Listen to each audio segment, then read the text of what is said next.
Assalamualaikum warahmatullahi wabarakatuh.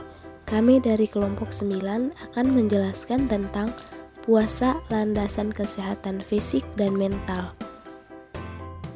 Adapun anggota dari kelompok 9 yaitu Siti Nur Asyah, Sarah Aulide Fitri, Anidatu Sania, dan Raifanisa. Menurut para ulama, puasa adalah menahan diri dari segala perbuatan yang membatalkan seperti makan, minum, senggama dari sejak terbit fajar sampai terbenam matahari dengan niat dan syarat tertentu. Penjelasan selanjutnya yaitu tentang makanan halal dan makanan haram. Yang pertama, diharamkannya bangkai.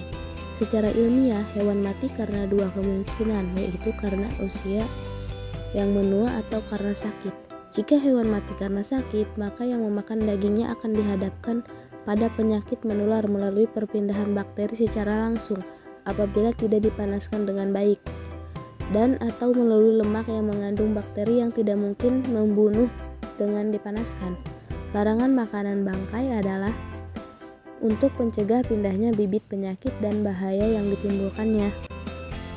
Yang kedua yaitu diharamkannya darah dan hewan yang mati dengan kekerasan.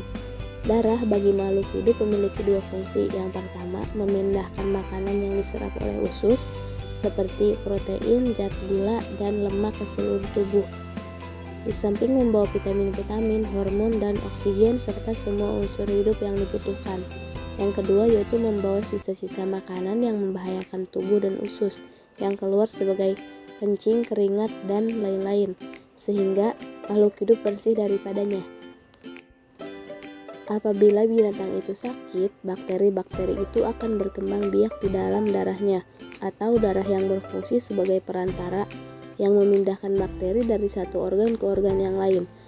Oleh karena itu, Islam mewajibkan penyembelihan secara syar'i yang akan memelihara darah binatang itu setelah disembelih. Islam mengharamkan daging hewan yang dimatikan dengan cara dicekik, dipukul, dibanting, ditanduk, dan diterkam binatang buas. Dalam konteks ini perlu diberikan catatan penting sebagai berikut. Yang pertama, Islam membolehkan jenis-jenis makanan yang diharamkan di atas jika dalam keadaan darurat untuk menjaga kelangsungan dan keselamatan jiwa. Yang kedua, aspek psikologis dan akhlak tidak dapat diabaikan. Yang ketiga, Islam mengharamkan daging yang disembelih atas nama selain Allah. Hal ini dimaksudkan untuk memuliakan binatang tersebut, dan memakan binatang yang disembelih tidak atas nama Allah bagi seorang muslim akan berarti mencampur adukan akidah dengan kemusyrikan. Yang ketiga yaitu diharamkannya babi. Pengharam babi secara dogmatis telah jelas di dalam nas Al-Quran. Lalu, apakah hikmah atau logika di balik pengharaman daging babi tersebut dalam Islam? Fakta ilmiah lewat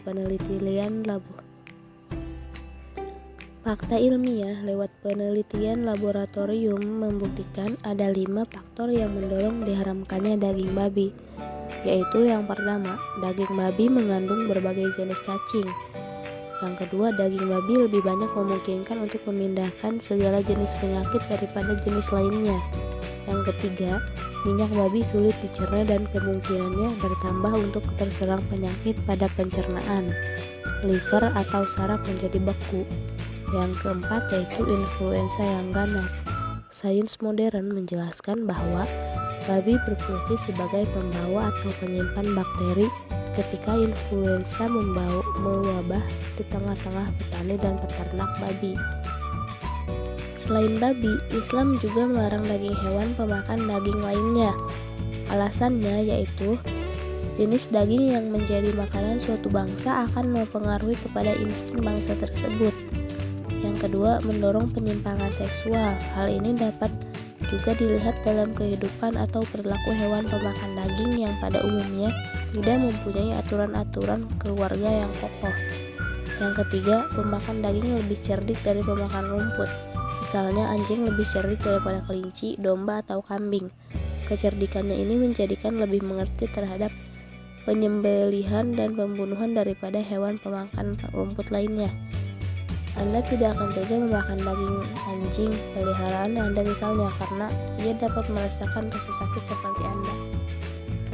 Pembahasan selanjutnya yaitu tentang puasa dan kesehatan fisik. Makanan yang sehat merupakan dasar untuk membina tubuh yang sehat. Karena itu, Islam tidak sekedar memperhatikan kesehatan dari makanan yang berbahaya, seperti bangkai, darah, dan daging babi, serta minuman keras. Akan tetapi juga memotivasi manusia untuk makan makanan yang bergizi dan berguna bagi kesehatan jasmani seperti daging, susu, madu, dan kurma, serta memerangi mazhab nabati atau vegetarian. Makanan yang baik dari segi Islam mempunyai ciri-ciri sebagai berikut, yaitu makanan yang bersih dari segi rupanya, baunya, dan zatnya. Yang kedua, makanan yang mempunyai unsur-unsur yang diperlukan oleh jasmani. Yang ketiga, makanan yang baik dari segi jasmani dan kejiwaan. Selanjutnya yaitu faedah puasa dari segi jasmani menurut sains. Yang pertama, mengistirahatkan sistem pencernaan makanan seperti perut, usus, serta meringankan beban bagi sistem pembuangannya. Yang kedua, membantu sistem penyaringan sisa pencernaan dan toksin yang terkumpul melalui hati, buang pinggang, dan rongga-rongga kuku. Yang ketiga, puasa dapat mencegah, memulihkan, dan menyembuhkan penyakit. Selanjutnya yaitu puasa dan kesehatan mental spiritual. Yang pertama, menghentikan segala bentuk penghambaan kepada selain Allah untuk meraih kemerdekaan sejati. Yang kedua, memelihara fitrah dan keseimbangan dalam pemenuhan kebutuhan jasmani dan rohani. Yang ketiga, melatih untuk mengendalikan suasana hati, berpikir, dan bertindak positif. Yang keempat, meningkatkan kecakapan emosi dan spiritual secara fisiologis. Yang kelima, berpegang teguh pada prinsip, cerdas, berminat tinggi, dan lebih mampu berkonsentrasi serta tahan uji dalam mengejar cita-cita.